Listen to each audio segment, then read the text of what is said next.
Hi, everyone. Maria, Eliud. Hello. Hi, thanks for joining. Looks like it's going to be a small group again, but Marimer is here.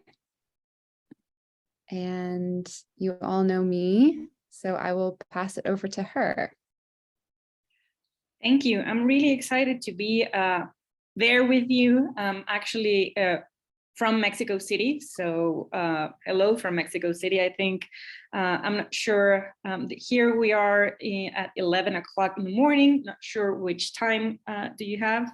And I'm really excited to be sharing with you some of the tools that actually have changed the way that I see the world and that I see life, and how can they be applied to designing not only products as in physical products, but also like initiatives, public policies, services, or actually just thinking about the future consequences of whatever you are doing and whatever projects you are working on.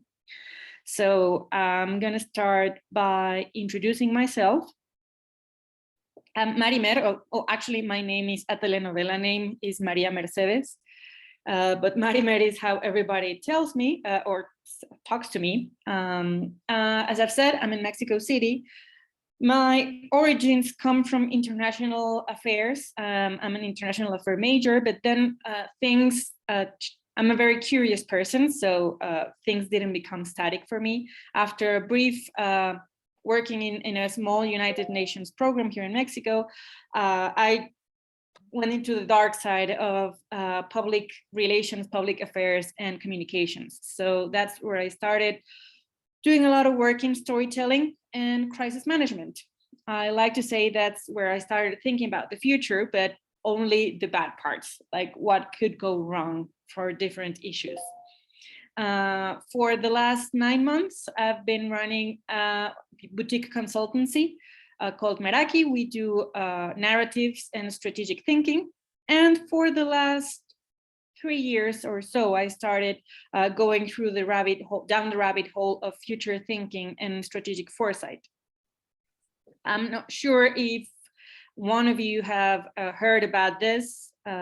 Feel free to let me know if you have heard the concept of futures thinking or strategic foresight.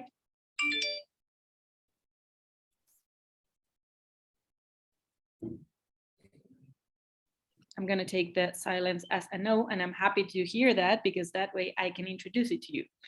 Perfect. What do we talk about, and why did the title of this workshop is called Futures?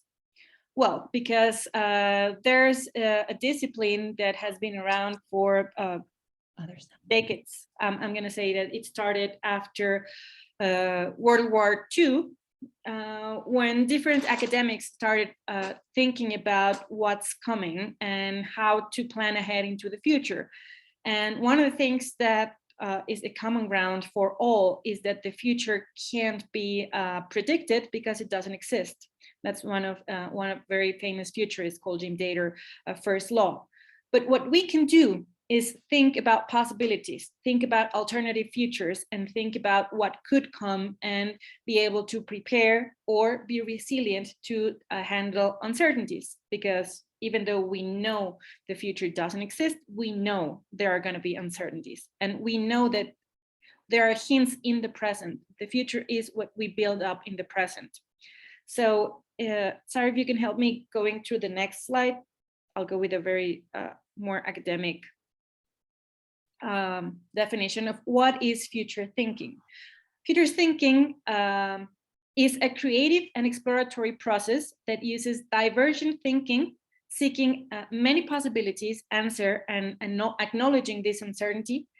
And it is also a different mindset to analytical thinking that uses as well convergent thinking to seek the right answer and reduce uncertainty. There is this very renowned futurist called Sohail Inayatullah. I highly recommend reading him, he's amazing.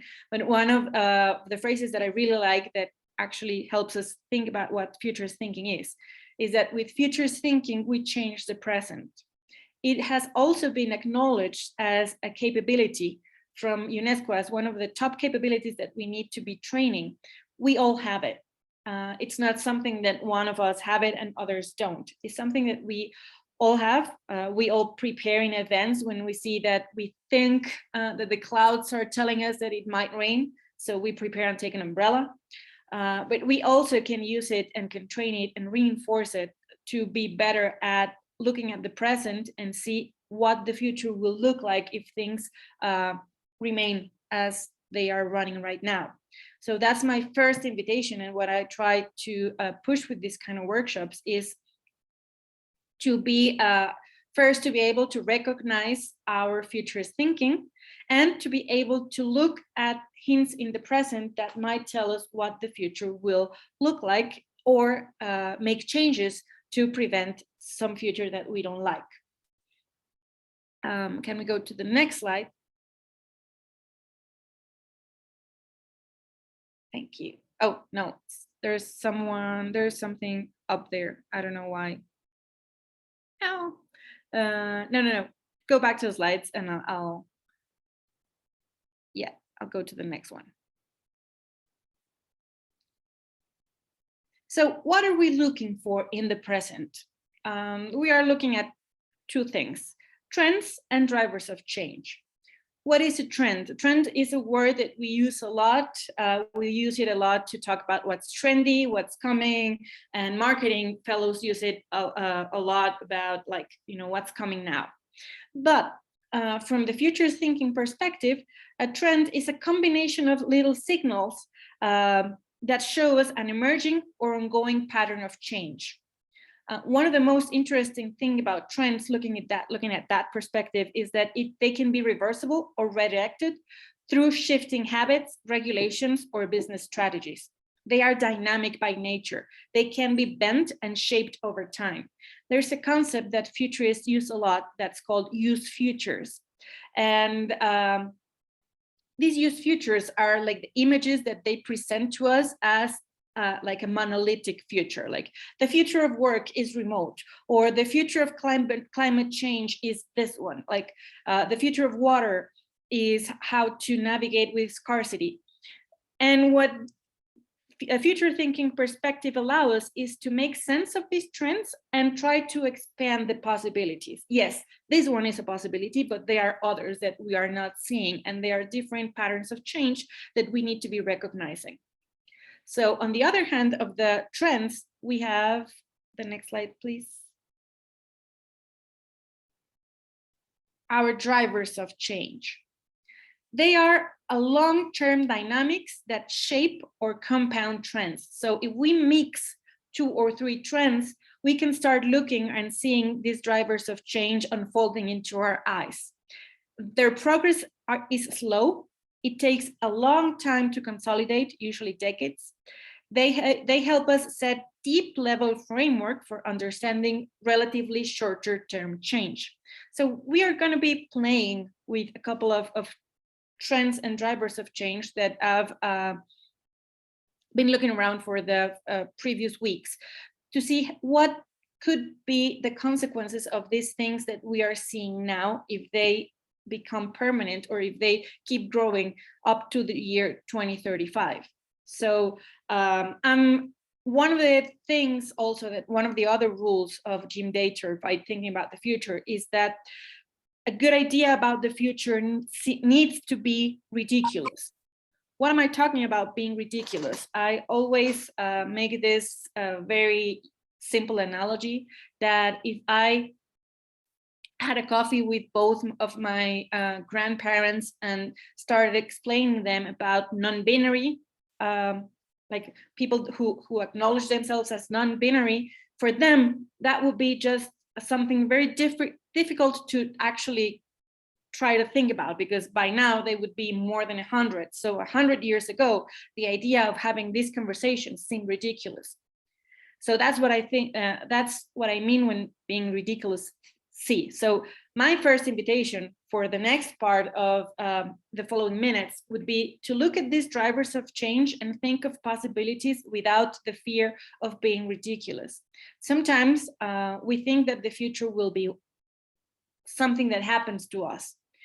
What we are trying to change here is reinforce the sense of agency, because the future is not what happens to us, is what we are building with the capabilities and with what we have, not with something magical happening, or not with something just fixing. So, but making decisions with what we have and making sense of these drivers of change. So before showing you the tool, I would like to know if you have any questions, or if what I have been saying makes sense to you. Also because my English might be a bit compromised.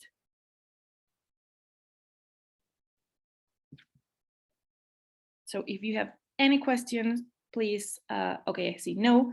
And if what I've said to you makes sense, please say yes. If you are unsure, you can put like a question mark. It's okay.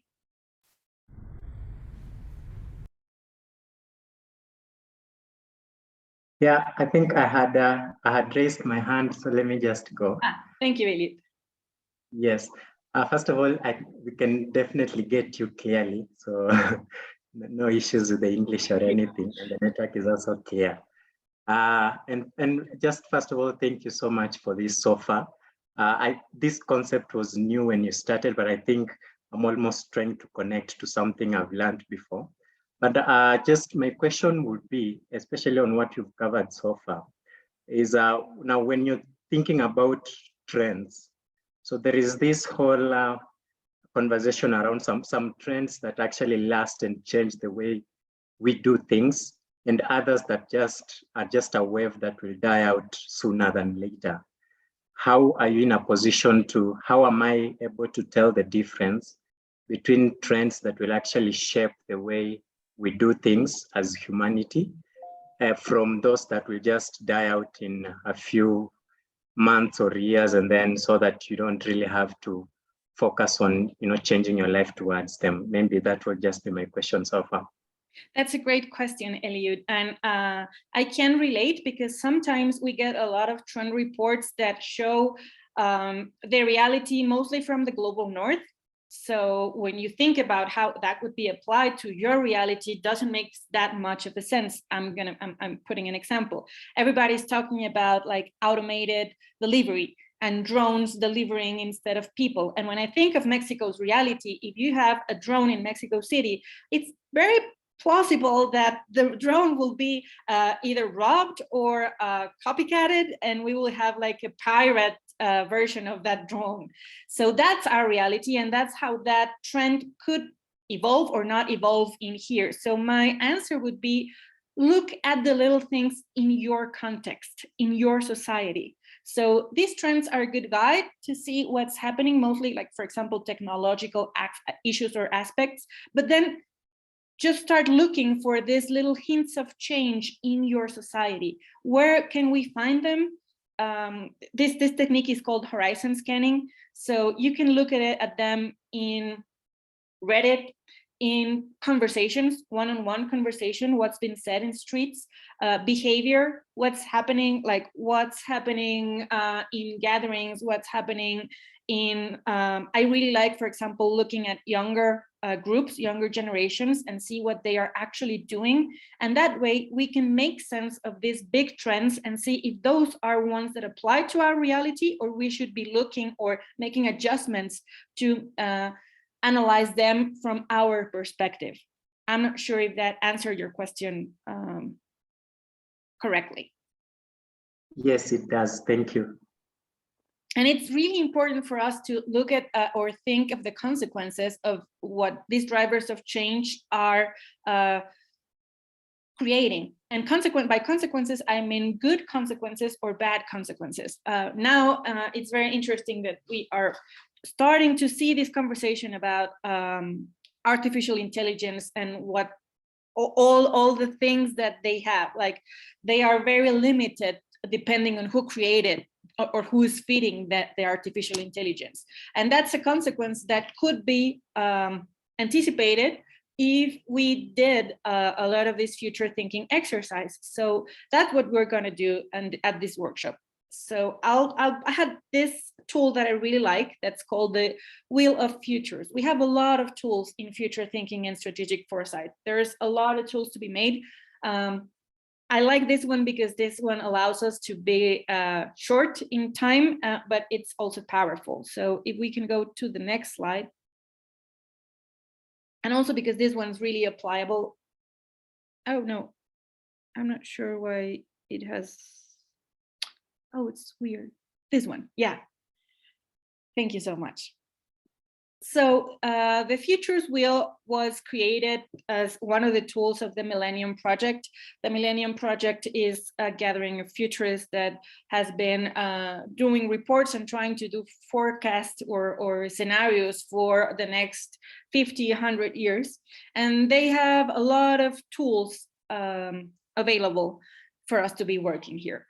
As I've said, the Futures Wheel, I really like it because it's a method for identifying and making sense of primary, secondary, and even tertiary consequences of trends, events, emerging issues, or even future possible decisions. You can use the Future Wheel to think about the consequences of a very personal decision that you have in your life. So I really like it.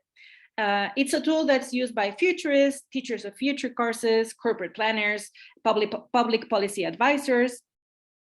And the idea is to identify potential problems and opportunities, as well as new markets, products, services, and then to assess alternative tactics and strategies. So the idea is for us to be opening our mind and start thinking about possible consequences into the year of 2035. So to do so, I've prepared 4 possible trends for us to work, and I would like you to choose one so we can be working with. So now can we go to the one that's down, please? Well, this is, yeah, sorry. There one, yeah. So I've chosen 4 possible trends for us to work. The idea is that we choose the one that makes better sense to all the people that we are here. And the trend number 1 is synthetic media and sophisticated international crime. So AI generated content could revolutionize the media ecosystem, but it may also be utilized by bad actors for nefarious purposes. Here we can include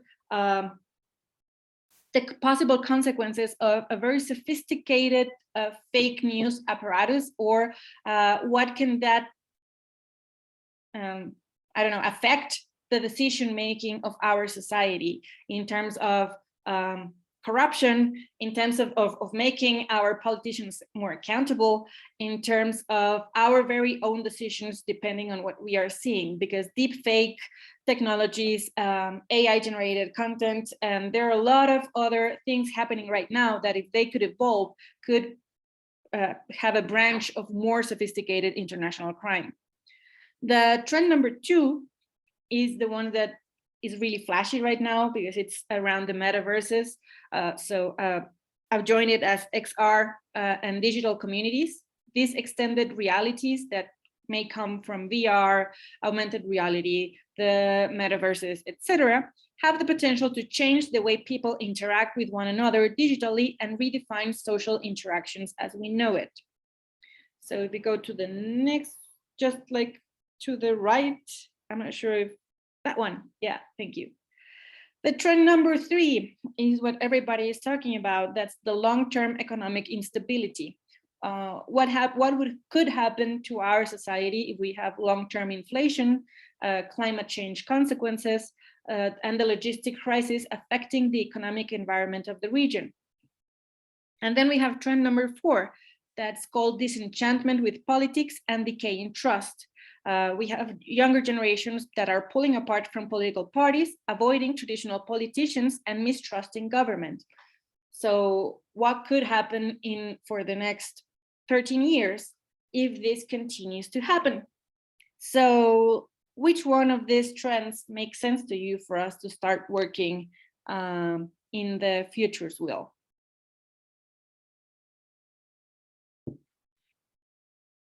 You can vote in the chat, 1, 2, 3, 4, so we can choose the trend to work with.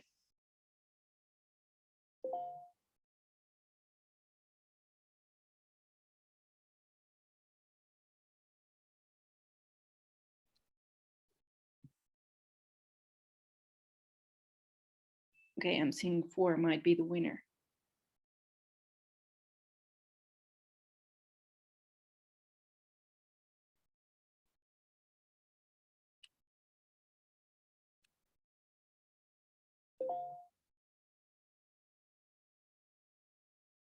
Okay, we have 3 votes for 4. Anyone has a competitor, or we can move forward with 4, which is also one of my favorites.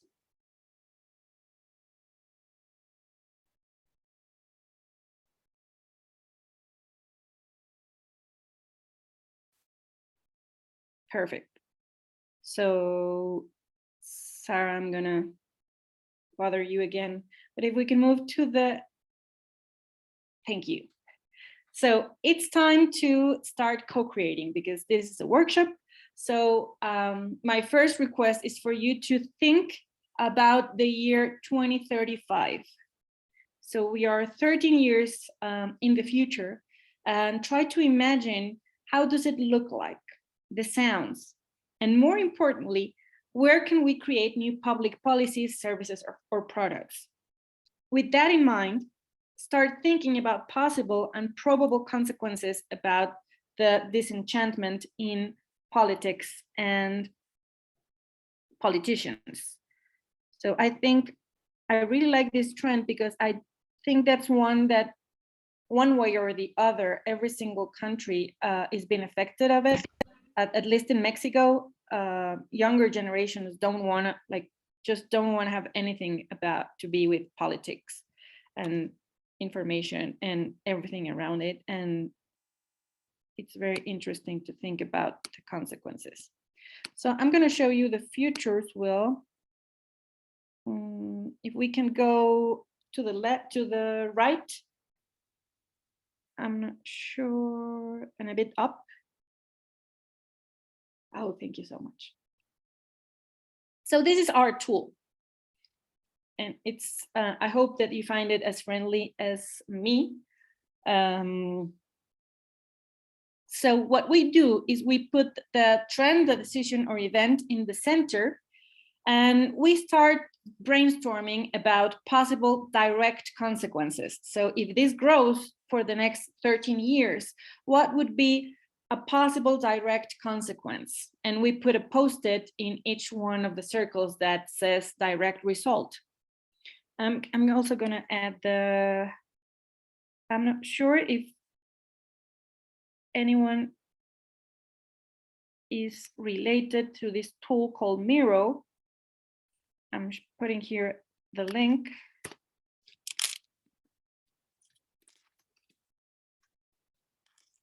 You don't have to create an account or anything. You just pop in and you will be seeing all the material that we have been sharing. And if not, I'll be putting the post-its, don't you worry. So in the middle, we will be putting the event. Then we think collectively about possible direct results. And after we do that, we think of the year 2035 and start thinking about indirect results. And as you will see in the small arrows, they are combinations. So what would happen, or what would be an indirect result if we mix 2 consequences? And then we will be having like our second ring of indirect results if these keep growing. Think about good and bad results. There's no mistake. There is no a wrong answer. This is about thinking and expanding the consequences. Also, remember the invitation to be ridiculous. So any question about what we will be doing?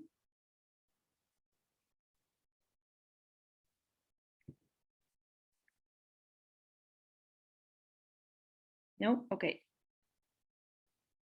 So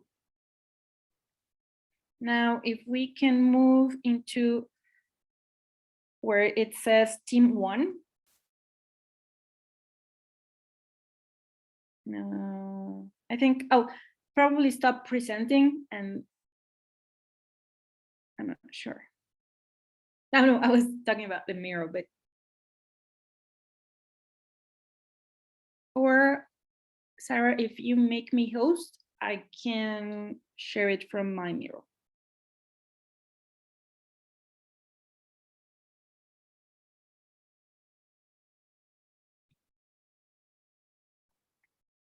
Perfect.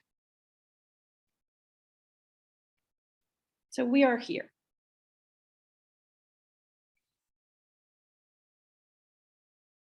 Right, let me see.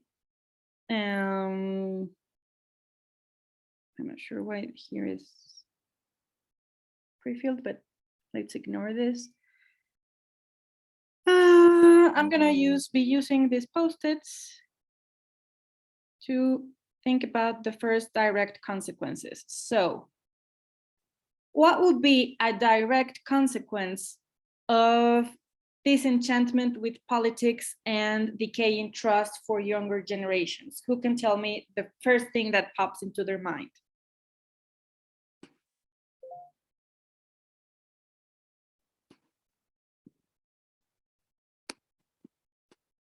There's no wrong answer, so the what's been called the low-hanging fruit is perfect. And think about your community and your society and what you are seeing.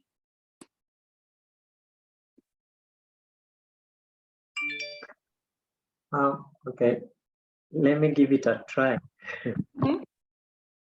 Yeah, so I'm based in Nairobi, Kenya, and this is a real problem for us because we're just coming out of an election in August that almost 60% of the young people did not participate in. And everyone was expecting, because young people make the majority of the nation, but still they did not participate in the election. So I think, and one of the reasons they kept, I think, referring to, and the media tried to investigate, was this lack of trust in the politicians.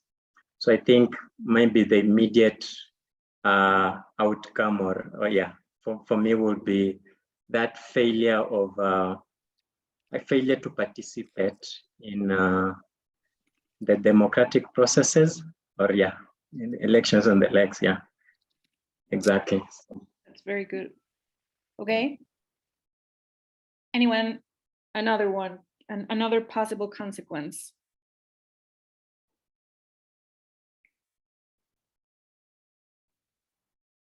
What could happen if younger generations decide not to participate or their disenchantment increases?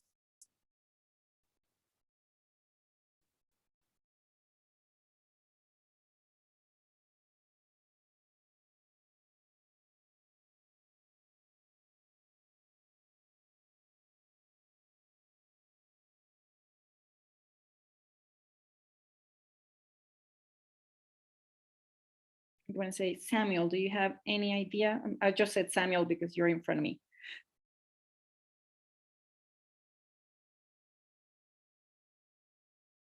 Not yet. No idea yet. Don't worry. Can you please just repeat again? Yes. Like, what consequences could be, like, we think 10 years in the future, if this disenchantment with politics and decaying trust in the younger people remains?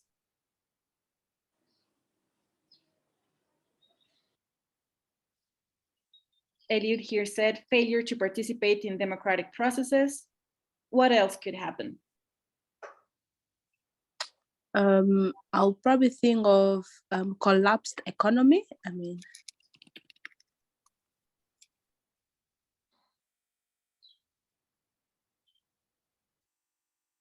very good. Also, I don't know if this question might help. What would happen to the politicians if people just stop caring?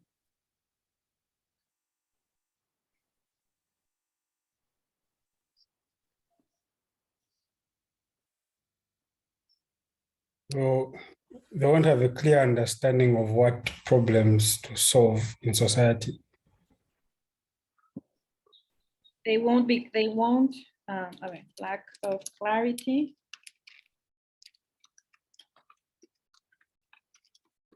Very good. In terms of accountability, will this make them more accountable or less accountable? Definitely less accountable, because there's no one, no one is interested in what they are doing, so they are very less accountable.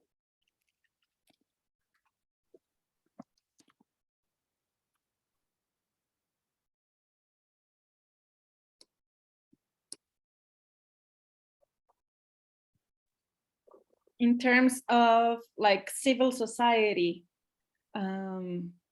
what could happen if this disenchantment continues?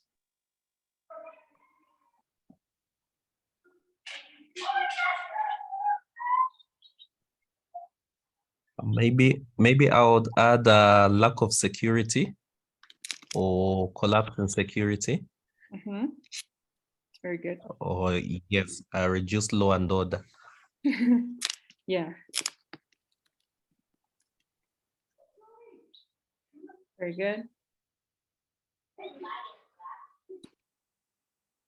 What else? What about like just the overall well-being of the nation? I don't know how to phrase that. Can you repeat that again? Sorry. I'm saying, what about the overall well-being of the nation? Won't it be affected as well? Yeah, I would think so. So what affects, like, how can you think about it being affected? I would say demotivated. I mean, or a demotivated nation. I don't know. Okay. Perfect. So we have our first set of direct consequences. Then we'll start playing on the second round, which would be the indirect result. So what would be like the first and most upcoming indirect result of the failure to participate in democratic processes? Like what would happen if 60% of the population stops participating?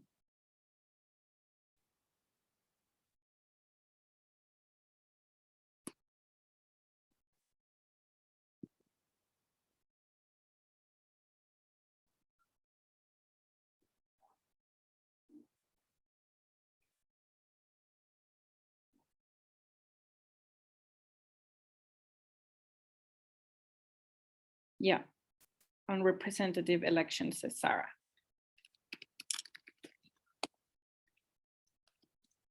So yeah, the people in the government would be chosen only by like less than 40%. And what would be like an indirect result if we mix the failure to participate in democratic processes and a collapsed economy?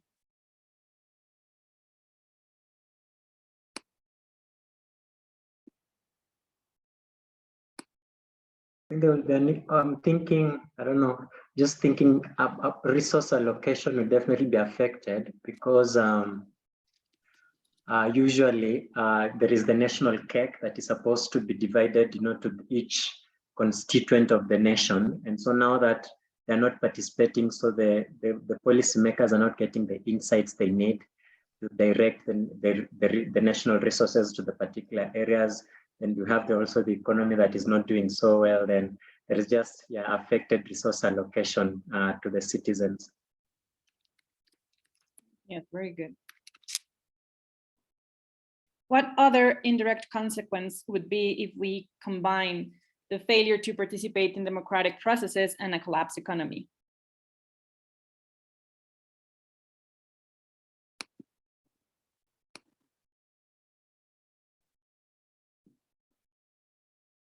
Who would be making the decision?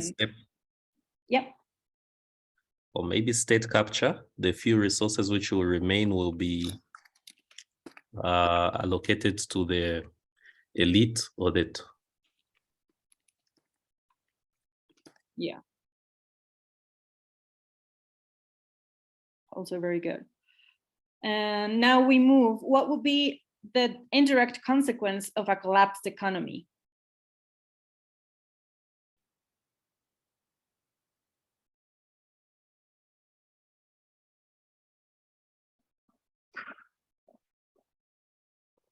I'm also thinking social unrest, Usually, when the economy is not doing so well, many people demonstrate on the streets, so social unrest will be really high. Exactly. And now, what would be an indirect result of collapsed economy with lack of clarity of which problems to solve? Maybe we could have a poor service delivery. Mhm.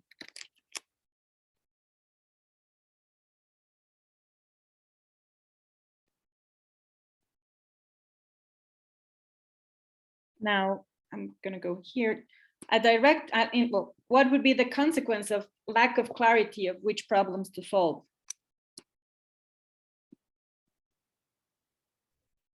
Misappropriation of funds. Yeah.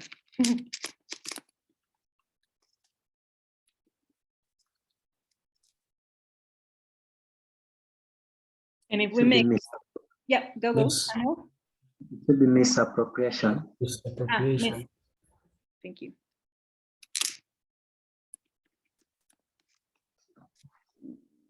Probably poorly written, but.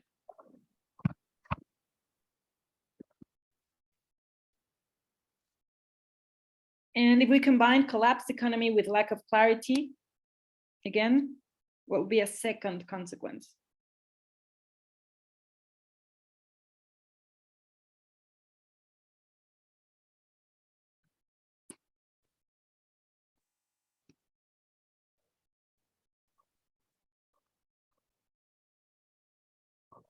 Also, what could happen? Yeah, what could happen to civil society here?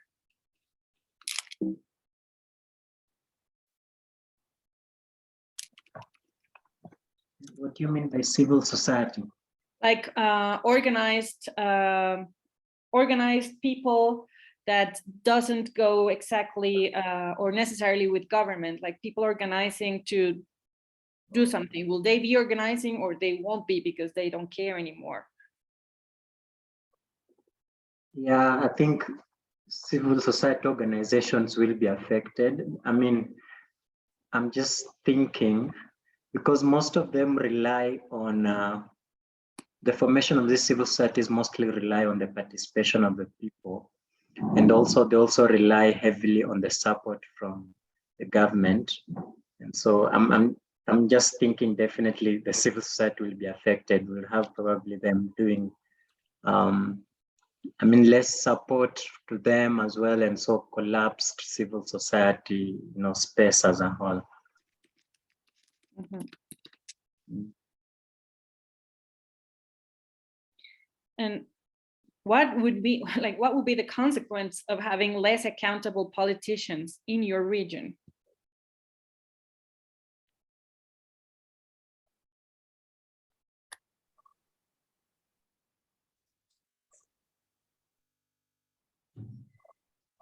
Corruption.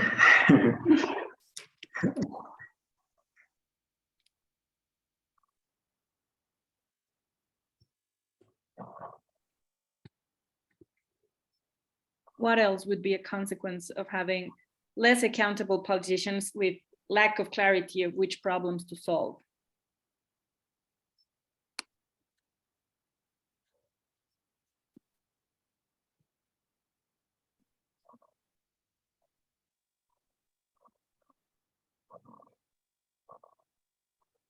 Maybe perhaps poor resource management, because I mean they don't care.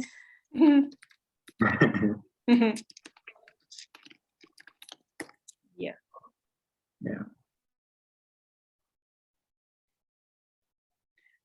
What else? Like, imagine a future in 2035 where your politicians are just, they don't have any accountability limit. Maybe no representation. Mm-hmm.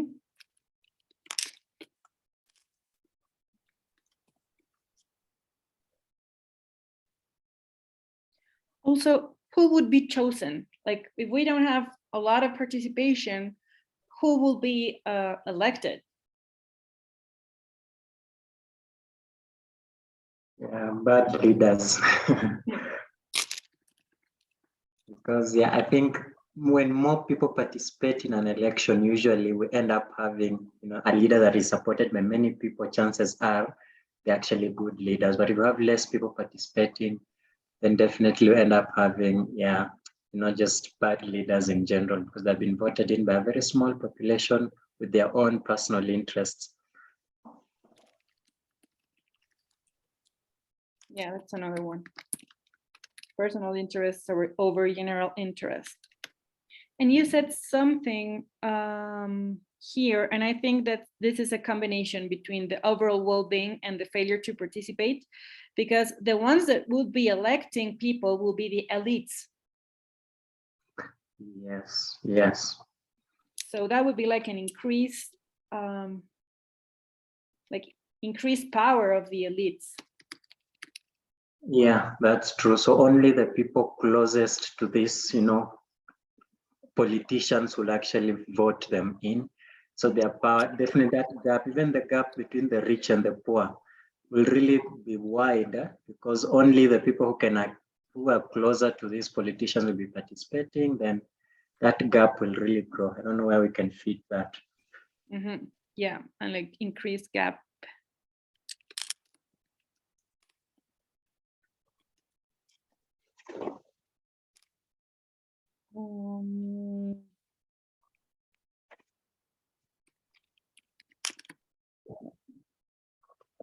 And then we go like, what would be the consequence of lack of security and reduced law and order?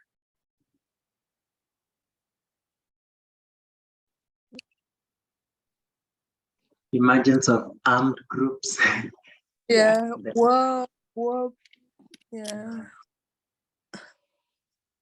And criminal gangs. Yeah. Let's say new criminal gangs.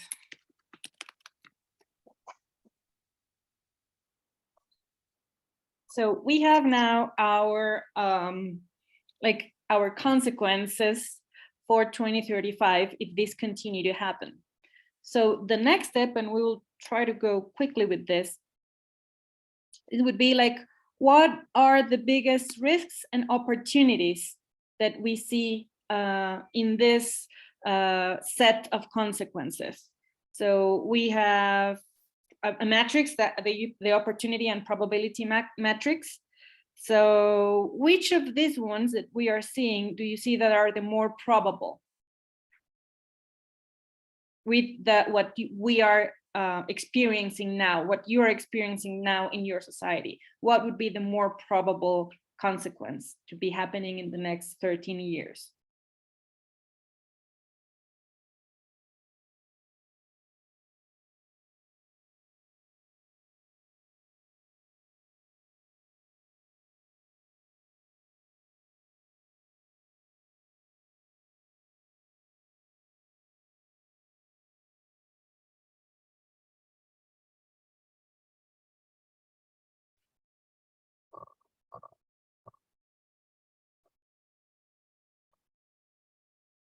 So you said we're looking at this first layer, right? Yeah, you can look at all of them now, because it's complete and you can see all of them and think, okay, I think this one would be more probable to happen. Okay. What you are seeing now in your society, in your communities, and in what's happening now. Like if things doesn't change, this is more probable. I think from the Kenyan perspective, less accountable politicians is the immediate thing that we are seeing happening. So where we just have leaders that are in, but they're very much disconnected from the realities on the ground. So very much less accountable. Perfect. And do you see here that this consequence brings you more opportunity or less opportunities to be doing something? Well, depends with how you look at it. Well, they definitely creates an opportunity of, because it creates problems, and that means there's an opportunity to create solutions that could address those problems. So if you're thinking about in the entrepreneurial mindset, Yeah. but on the other hand as well, definitely, I mean, the economy won't be doing bad. I mean, won't be doing well because of that. The leaders are not actually addressing the needs of the people. And that's also, you know, the opportunities that we could explore as a community would also be reduced. So I don't know what the aspect of opportunity that we'll be referring to. I know like it brings both, but I like the fact that you said like from an entrepreneurial perspective, because it's something that hasn't happened yet. Do you see that there's a high opportunity of doing something in the now and in the next years to avoid this, or to just change this outcome? Or you see that's highly probable and you don't have that much opportunity to change it, so it's probably something that's going to happen? Oh, okay. Now I get your question. No, I think we do have an opportunity to do something about it. And that's why we've especially seen the civil society, the church, that's the religious organizations coming together to invest in advocacy and just public awareness campaigns. And some of even the solutions that we are coming up with to fight corruption is also just one of the many interventions that are actually coming up. So I think we definitely have the opportunity to do something about it. Perfect. Yeah, that's exactly the idea, because it is something that hasn't happened yet. So we might have some agency to avoid it from happening. So with this in mind, which other possible consequence do you see more probable?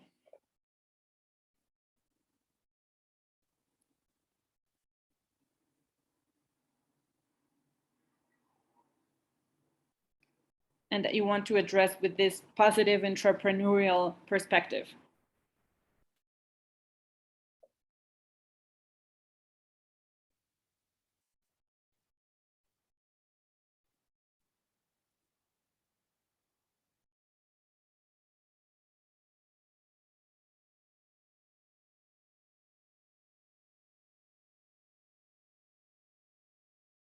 I like this one because of the numbers, like the failure to participate in democratic processes.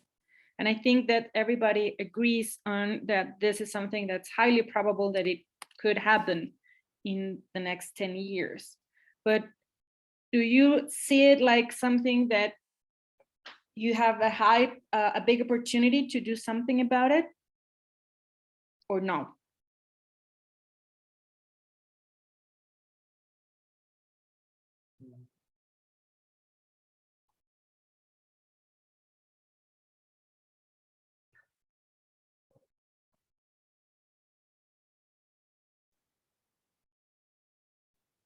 Well, I think I'm just thinking from the top of my head. I think for me, I feel like there is an opportunity for that, and I'm just benchmarking from what has been happening.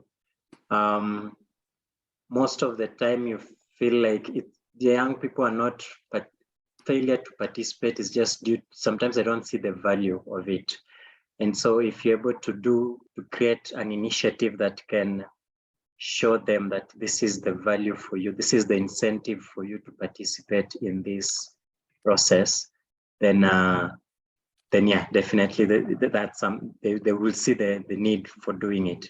Because for the longest time, they have always felt like the leaders are voted in, they go to their positions, they come back 5 years later to again promise you the same things and do nothing. So that's what has been prevailing. But now you tell them, I think it's about accountability and holding your leaders accountable, then they see the value in that. So I still also feel, again, from the Kenyan perspective, there is something we can do about that as well. Thanks, Eliud. Yeah, I agree. I'm putting it like in between, like in the middle of opportunity, but I agree. And if you see what I'm doing, it's actually starting to jump into the step 3 because time is highly consuming.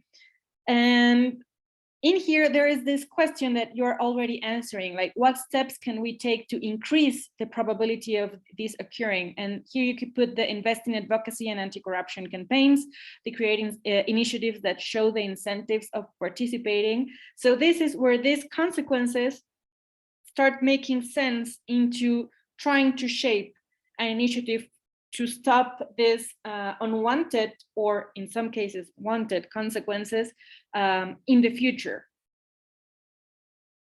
With this in mind, is there anything else, like another consequence that you would like us to address and start thinking about possibilities?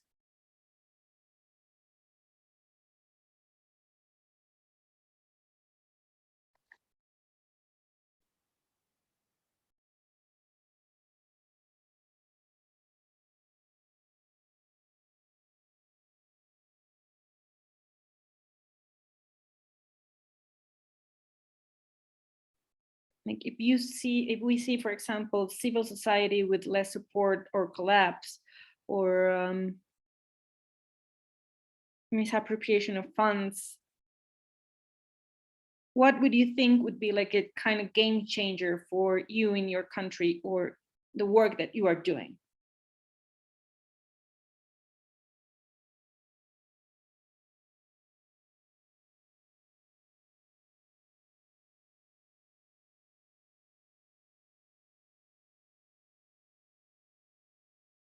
As I've said, there's no good or bad answer. It's just what comes into your head.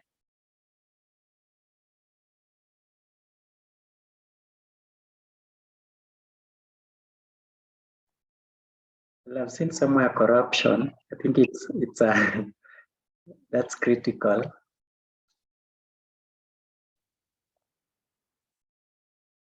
So do you see corruption in the positive or the negative outcomes?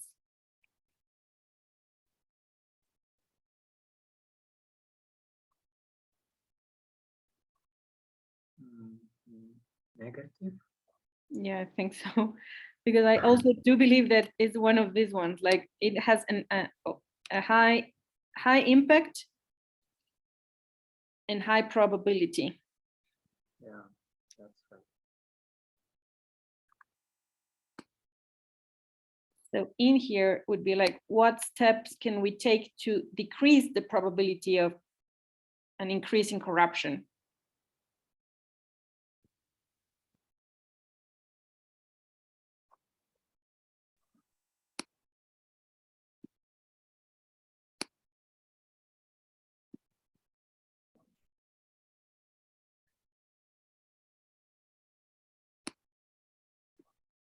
I think one of the main one way is what we've been doing. I mean, our existence here is because we have developed some solutions, tech solutions that are trying to address corruption, especially in the tendering process or the procurement processes. And so I think tech solutions have a role to play when it comes to limiting corruption. Mm-hmm.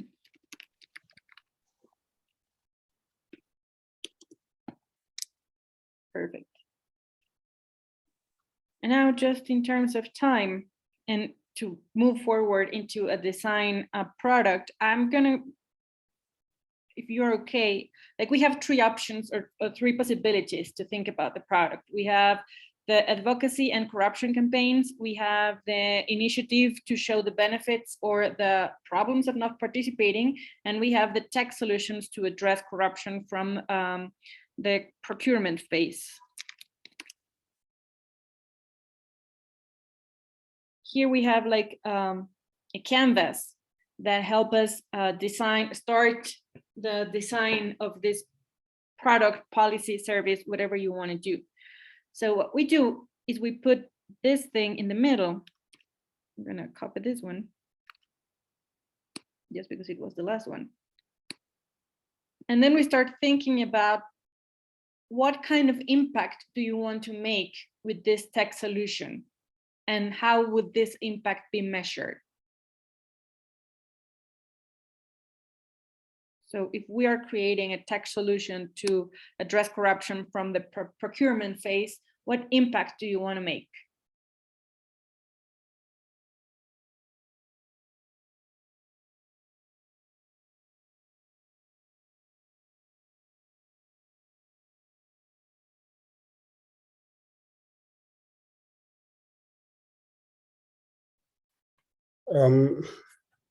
Just a quick one. I think it's going to allow for transparency, and how it will be measured is in the amount of money that we're going to save. Yeah, very good. Transparency. Money that would be saved. How would this transparency be measured? Or this? So I said transparency, and then it will be measured by amount of money we're going to save. Yes. Oh, thank you.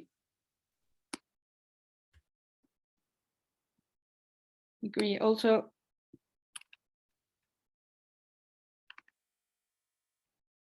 I don't know. I'm thinking about another, like it could also be measured in the amount of politicians that like start avoiding to be so, I don't know, like cynic about the movement, because it's going to be traceable.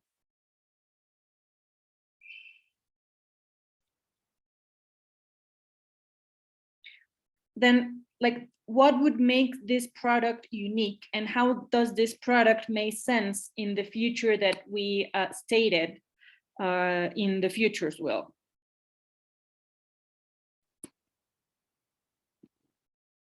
So we are thinking about the future with all the consequences that we thought about from the disenchantment. So how this product would be unique there in 2035?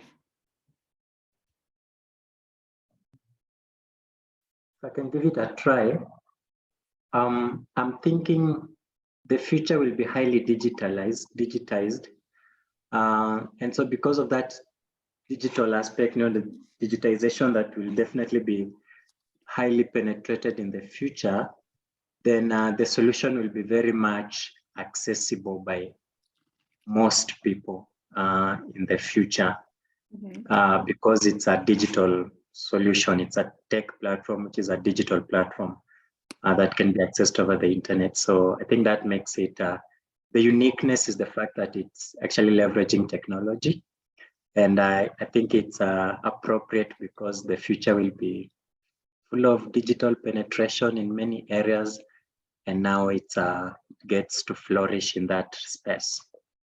Yeah, and also, I don't know if you agree with me, I think that if we are addressing the disenchantment and the lack of trust, this product could help the new generations feel like they are doing something,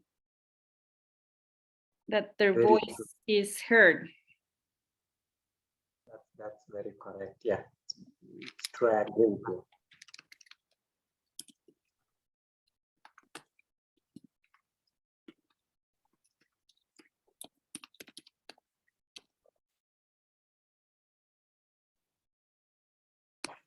Perfect. Now, moving forward, who would be your audience? Who would be the user of this tech solution?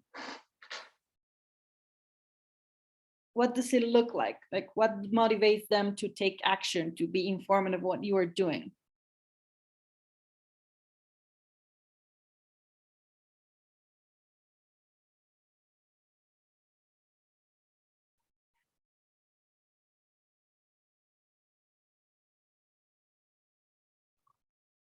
I don't know if someone wants to go before I do.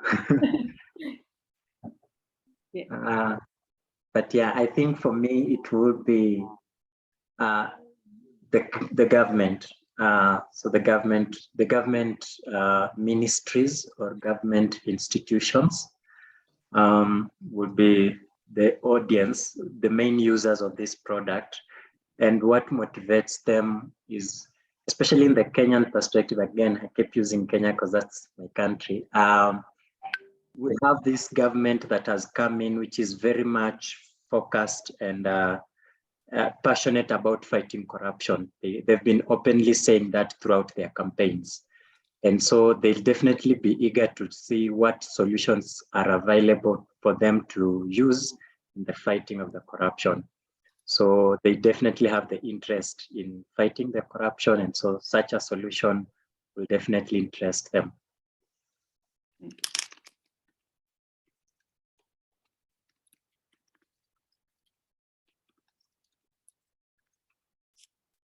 Anyone else has like a different audience from their perspective in their country?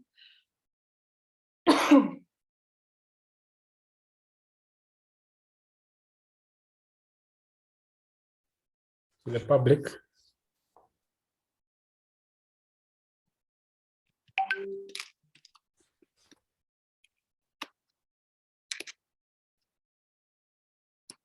And what would be their motivation?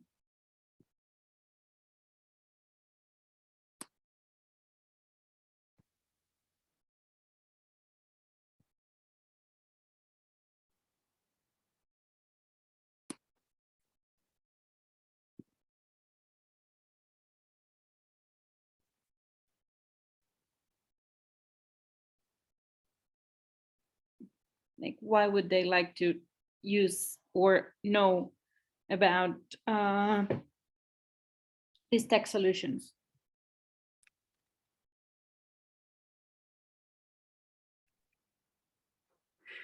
I guess for the sake of transparency and fairness.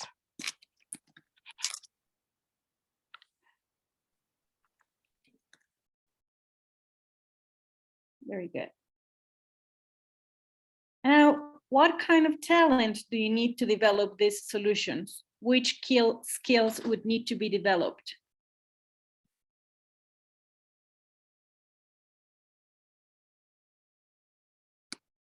Like, in order to make this happen, who would you need? Well, I'm thinking top of the list has to be software engineers, able to develop the systems. Then definitely entrepreneurship skills will also be critical in rolling it out as a business. Yeah, I think that's what I can think of on the top of my head. Something else or someone else or another skill that you see that needs to be developed?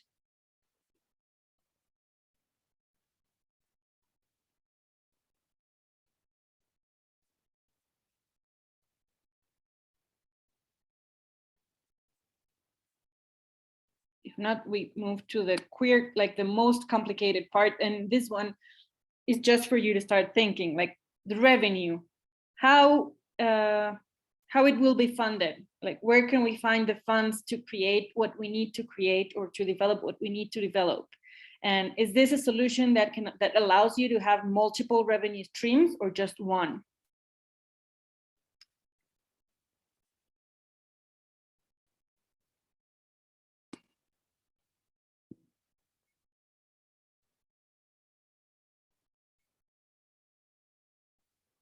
Like, do you see it like an international fund, government, international fund procurement style, or is it the government that's going to have to pay for it? Is there a way that this solution might have multiple revenue streams or just one?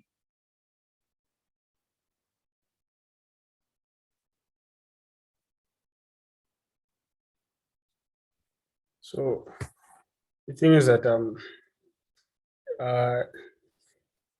it could have multiple revenue streams, but we really have to be realistic about this one. So is there a way we can think of multiple streams, but then have a realistic point where the revenue is coming from?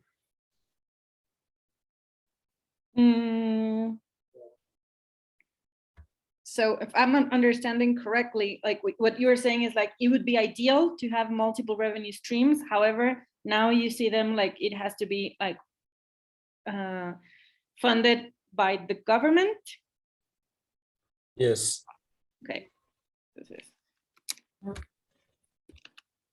Yeah, I just wanted to add, I think someone makes a good point. Definitely, I'm thinking the end user will definitely, the customer that is, will have to pay for use of this platform. So that's the main revenue stream. But I think to his point, there could be others, like say marketing, maybe running ads on the platform. But now the aspect of now being realistic, yeah, I'm glad you put a question mark. It's something we can think about, but there are others like you said, ads on the platform and maybe, yeah, basically that for now. I'm adding here also like international funds, because probably there are some NGOs fighting corruption that might have some budget or prices or something. Yeah, even grant funding. I think since it's a social issue, you can actually apply for some grants and yeah, get the support. Yeah. So this is like the idea of this template is to be like a brainstorming template. And from here you can work on actually strategy and all the other steps. But these are like the first questions that we need to be addressing in order to start thinking about it, like, as you said, Eliud, like with entrepreneurship mindset, and to see where should we start working on, and then you can go to your business model, Canvas, or other tools. But this would be like the first step to start framing the product and see, and this kind of discussions help to actually think about like, okay, is this a possibility? I'll put it here. It's probably not going to be like the end or the final business plan or business model, but here is where we start thinking about possibilities into what could be used in the next decade. So last but not least, like, who would be your partners? Who would be the organizations, people that you would work with, and who will never be your partner because it just doesn't fit with what you are creating?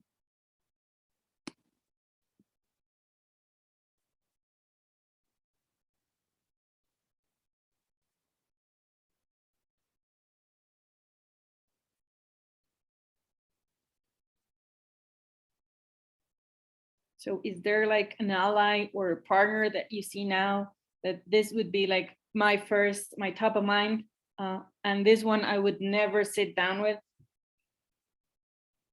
Yeah, and by partners, you don't mean necessarily organizations, right?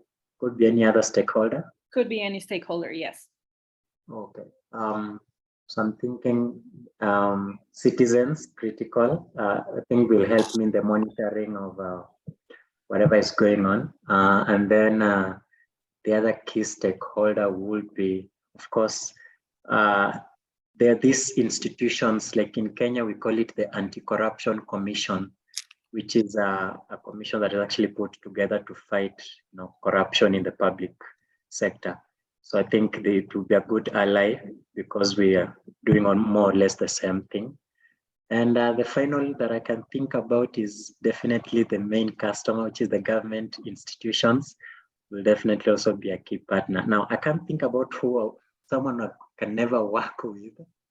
I mean, for what reasons, maybe. But let me think about that as someone else maybe add something.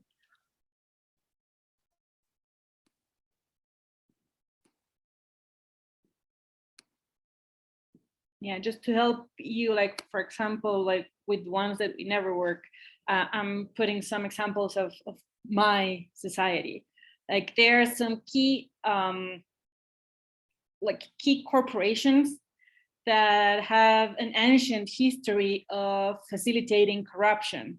So if I was doing something like this, that one would be like the companies or the corporations that I would never address, even though they are like open to sponsor or to be part of it or pay for it, because I know that they are probably the problem to start with.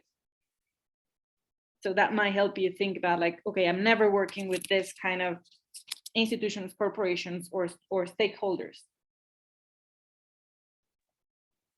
Yeah, oh no, I think that opens up my brain. Thank you. Now I'm thinking, I've always felt like the people in the gambling space, these institutions that enable young people to place bets and all that, well, I've always had something against them. I don't know why, but I'm just like, I think what you're doing is not right. So any company that is associated with gambling and betting and all that, I'll choose to put them aside.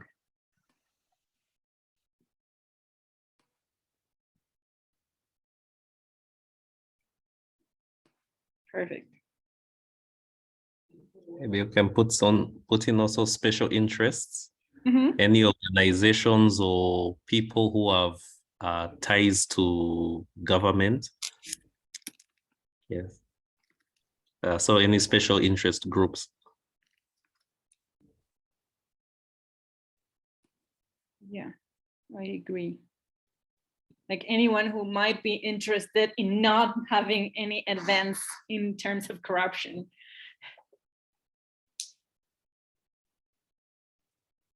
Perfect. So we've done a very brief pathway into the tool and how to actually start designing the product. Thinking about the possibilities that might be good or might be bad in a foreseeable future if things don't change in terms of a specific trend. So I would like to know, just for closure, first, if you found the tool useful. Second, if you find it that as something that you could be applying into your work scenario or into what you are doing. Of course, in here it's a bit complicated because we have time issues, but it's something that the idea would be like for you to bring into your collaborative space and have ideas open up and start reshaping the way you design this product with a future thinking perspective. So here is your turn to tell me if you find it useful, if you understand it, and if you find it applicable. That's for me the most important thing.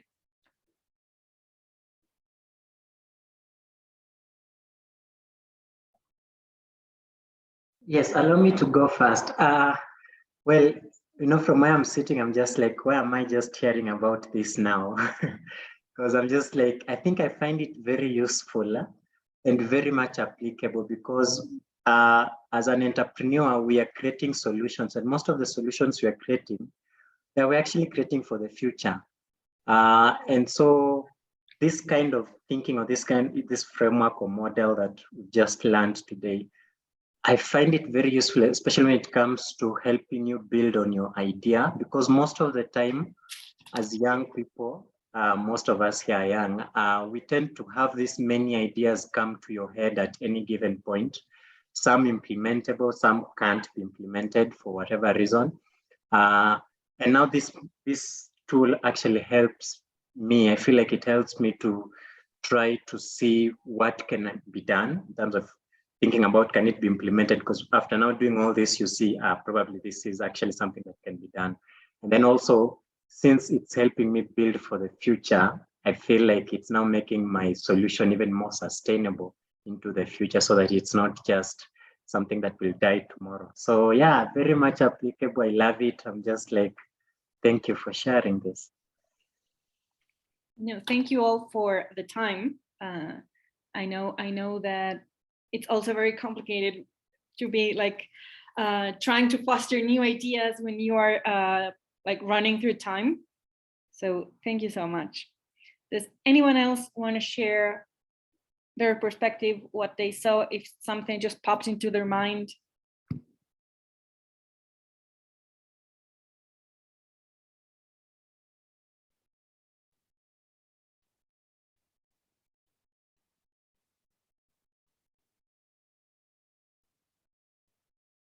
If not, then that would be all for me. I'm really grateful of all that you shared and your participation in this process. I will be sharing, well, you have the Miro board, but I will be sharing a PDF with what came out of this exercise and possible like these blank templates for you to be using it at your teams. And if you have any further question or something that you just like, what was it?